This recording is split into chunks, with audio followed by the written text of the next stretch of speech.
The founder of the WikiLeaks website, Julian Assange, says it's a victory that Swedish prosecutors are ending their investigations into claims he carried out a sexual assault. He's been taking refuge at the Ecuadorian embassy in London since 2012. Speaking to the media, he said he would not be leaving it because he could still be arrested by police in London. Ecuador's foreign minister called on the UK to allow Mr. Assange safe passage to Ecuador. Caroline Hawley has this report. Out into the fresh air. On the balcony of the Ecuadorian embassy, Julian Assange emerged this afternoon to have his say on the end of the Swedish investigation against him.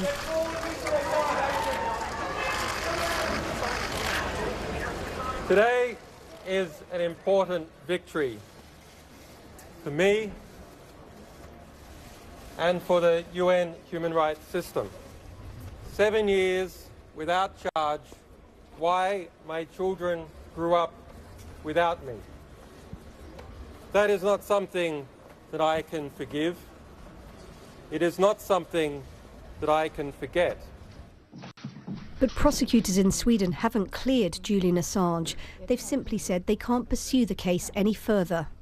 There are now no further measures remaining which are possible to advance the investigation. In order to proceed, it would be necessary for Julian Assange to be formally served notice of the crimes of which he is suspected. This was a measure that was to have been conducted during an interview in London, but Mr. Assange refused to make this possible. This complex international drama began in August 2010 when two women alleged that Julian Assange had sexually assaulted them on a visit to Sweden, accusations he's always denied. In December that year, he was detained in Britain under an international arrest warrant. In May 2012, the Supreme Court upheld a decision to extradite him to Sweden for questioning. And in June, Mr. Assange walked into the Ecuadorian embassy in London, requesting political asylum. The Metropolitan Police mounted a 24-hour guard at the embassy. By October 2015, it had cost over £13 million. And it's not over yet. Julian Assange is no longer wanted on an international arrest warrant.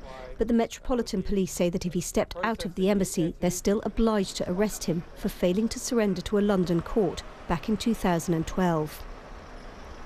At the embassy this evening, his supporters were jubilant. But in Sweden, the woman who accused him of rape issued a statement saying he was evading justice and expressing her shock that the investigation was being shelved. Julian Assange was not held without charge for 7 years. He was subject to extradition proceedings within the EU under the European arrest warrant scheme. He would have received a fair trial in Sweden had he chosen to go back. And the fact that the proceedings lasted 7 years was entirely down to him seeking refuge in the Ecuadorian embassy rather than going to face trial in a country that's governed by the rule of law. The founder of WikiLeaks says it was fear that he'd be extradited to the United States for leaking classified information that drove him through the doors of the Ecuadorian embassy. So despite today's dramatic twist in this long-running diplomatic and legal saga, tonight he's back inside. Not for the moment going anywhere. Caroline Hawley, BBC News. Hello. Swedish prosecutors are ending their rape investigation into the WikiLeaks founder Julian Assange, 7 years after they issued an arrest warrant for him. Well, Mr. Assange has been holed up at the Ecuadorian embassy here in London since 2012 after taking refuge there, fearing that Sweden would extradite him to the United States. He denies the rape allegations, saying they are politically motivated. Caroline Hawley reports. Victory is how Julian Assange's lawyer has described today's news. Moments after it was announced, the WikiLeaks founder tweeted this photo of himself in the Ecuadorian embassy. In Stockholm, Swedish prosecutors had just said that the case against him was being dropped. Today I have decided to revoke the order to remand Mr. Assange in custody in his absence and to revoke the European arrest warrant that he should be handed over to the Swedish authorities. Their dramatic decision was not a statement on whether Mr. Assange is guilty or not. They've just been unable in the circumstances to proceed. There are now no further measures remaining which are possible to advance the investigation. In order to proceed, it would be necessary for Julian Assange to be formally served notice of the crimes of which he is suspected. This was a measure that was to have been conducted during an interview in London, but Mr. Assange refused to make this possible. It's now almost 5 years since Julian Assange took refuge in the Ecuadorian embassy. It's nearly 7 years since he was first accused by 2 Swedish women of sexual assault. This was Mr. Assange last year, again claiming victory. In his hand, a UN report which criticised the Swedish prosecutors for their handling of his case. But the woman who accused him of rape has said today she's shocked by their decision, that she stands by the allegation. And Mr. Assange can't now just walk out of the embassy. The Metropolitan Police say they're still obliged to arrest him for failing to surrender to a court in London back in 2012. In a statement, they said, now that the situation has changed and the Swedish authorities have discontinued their investigation into that matter, Mr. Assange remains wanted for a much less serious offence.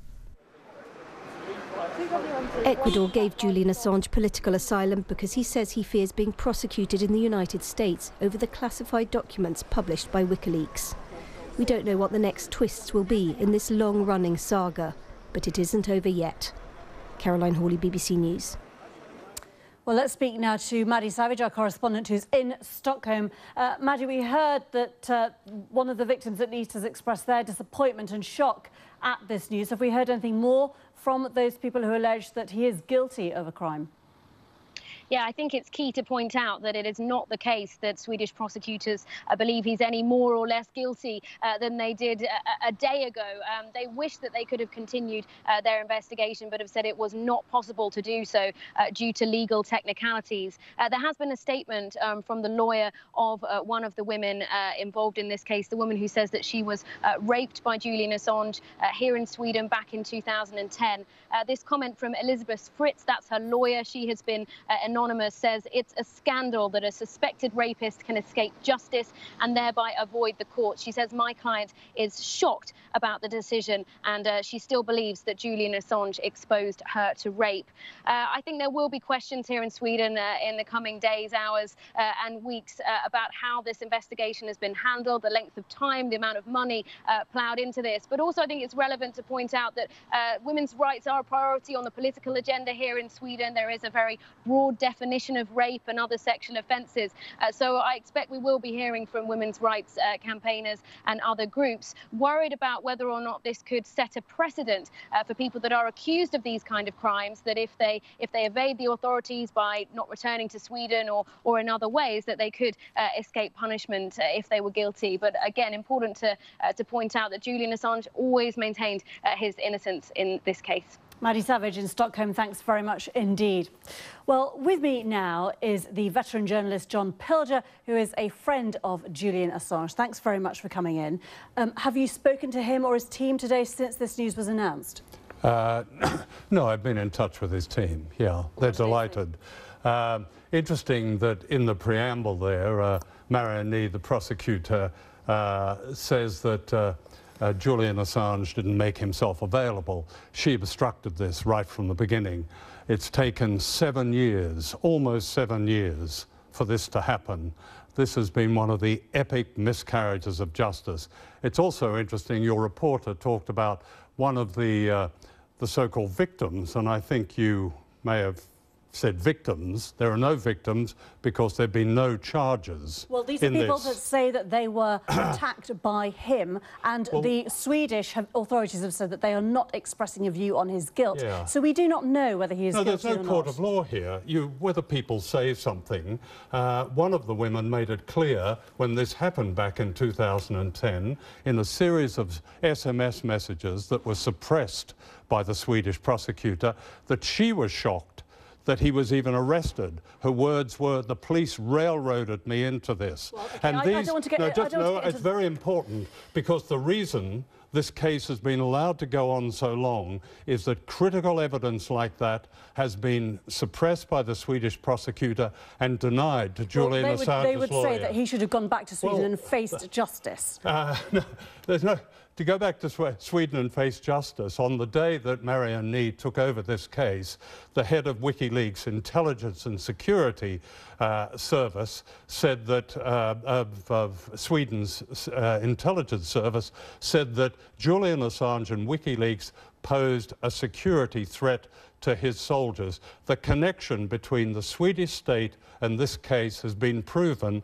The fact that it hasn't been reported... That is because WikiLeaks has, as the CIA Director Mike Pompeo said in April, that he has denounced them as a hostile intelligence service. He's been denounced worldwide for putting people's lives at risk. Are you a journalist that you're quoting the CIA denouncing him? If that's fact, that was a completely specious statement. Well, no, but unauthorized by any facts and unsubstantiated by it. I don't see why you're confusing the two. Because he's been denounced worldwide by the leaders of intelligence agencies for putting innocent people's lives that statement. at risk. I just want to ask... it's very important, because the one trial that Julian Assange has had to face has been trialed by media. Just the other day, the BBC said he'd been charged. He's never been charged with any crime. I'm not saying he's been charged. This is a disgrace. These 7 years of somebody who hasn't been charged. Right in the beginning, people were saying there were no rapes, there was the involvement of the state. The whole thing was as murky as could be. Why is he in hiding then? Why does it? Will He's he not come out in now? hiding. Why will he now? Will he now? Why are you asking me? It's in hiding when you know very well he is a political refugee. And is he going to come out now then? Do you think? You'll let me finish that statement. He's a refugee, and he's a refugee, and the United Nations says he's a refugee. And they have said he's been subjected to unlawful detention. What Julian Assange has a right to, a human right now, is safe passage from the embassy to a third country. Is he going to come out now from the embassy? I think it's unlikely he'll come out at the moment. No, because the Metropolitan Police have their own agenda here. They may well arrest him. In fact, they'll almost certainly arrest him for evading bail. So what's he going to do then? I don't know. I don't know at this stage. The British taxpayer is paying millions of pounds for this whole operation. How long can that go on? The British taxpayer has paid a minimum, and the British taxpayer should not have been billed for what I've said is one of the great miscarriages of justice. And that's why we fund courts. That's why we have a system that is meant to be based on justice. There's been no... This case is not about the kind of smears that have characterized it. It is about injustice. Do you, as one of his friends, what would you advise him to do now? Is he going to stay in the embassy indefinitely? No, I wouldn't advise him to stay in the embassy indefinitely. I would advise him to stay where he is until he assesses the situation. And this has now shifted to Britain. It is on. The British government was part of an investigation conducted by the United Nations Working Party on unlawful detentions. The same working party that pronounced on the detention of the likes of Aung San Suu Kyi. They said Julian Assange was unlawfully detained, and that he was unlawfully detained. They said there was a huge injustice here, and they called on the British government to fulfil its obligations under international law and give him safe passage. Well, Theresa May said this is now a police matter in terms of what happens to him. I just want to ask you on the broader point, as a friend and supporter of Mr. Assange, you know, one byproduct, perhaps, of what WikiLeaks has done is that President Trump is in the White House because of the leaking of those Podesta emails. Well, some people, again, might put that charge to you. It's one of your assumptions. Well, you know, and Donald Trump, you know, at times has praised some of the work of WikiLeaks. Is that something that you feel happy about in terms of a positive outcome from what you do? Positive outcome from what I do? In terms of supporting Mr. Assange? I think with... Unravelling what your question is about, are you saying, you're giving me your opinion that Donald Trump is worse than other American presidents or something like that, are you? Donald Trump I'm not giving you my opinion, I'm just asking He's a there question. because the American political system put him there. There is no evidence whatsoever he is there for any other reason. WikiLeaks has done what journalists have not done. The problem with our journalism and media now, of which I've been in for very many years, that WikiLeaks and what it's done shames us, because we haven't done what it has done.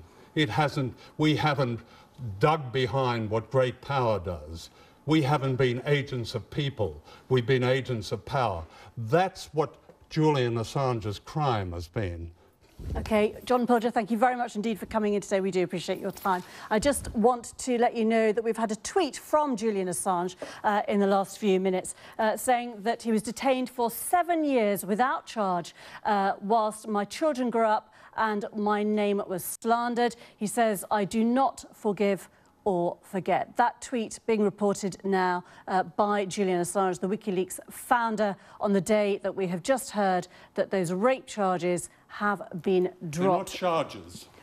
Rape allegations. Thank you. OK, thanks very much indeed. John Pilger there, joining us, a friend and supporter, of course, of Julian Assange.